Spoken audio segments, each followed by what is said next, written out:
Friends, ఇప్పుడైన వార్త కొత్త రకమైన వైరస్ వచ్చేసింది, జాగ్రత్త అంటూ వార్తలు అయితే వస్తున్నాయి. ఫ్రెండ్స్, మరి ఎక్కడ ఏంటి ఏం వైరస్ అనేది చూసేద్దాం. మరి సిమ్టమ్స్ ఏమైనా చెప్పిరా ఏంటి అనేది చూసేద్దాం. ఫ్రెండ్స్, వివరాల్లోకి వెళ్ళే ముందు దయచేసి లైక్ చేసి షేర్ చేసి సబ్స్క్రైబ్ అయితే చేసి మరిన్ని లేటెస్ట్ అప్డేట్స్ కోసం బెల్ ఐకాన్ అయితే క్లిక్ చేయండి. ఫ్రెండ్స్, అయితే కేరళలోని నిఫా వైరస్ సోకిన 14 ఏళ్ల బాలుడు మృతి చెందాడు.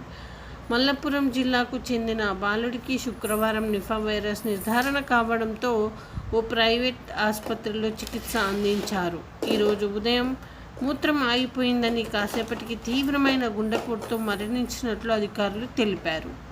అతడికి ఎవరెవరు దగ్గరగా వచ్చారనే దానిపై ఆరా తీస్తున్నామన్నారు. 2018 నుంచి కేరళలో నిఫా వైరస్ వల్ల 21 మంది చనిపోయారంట.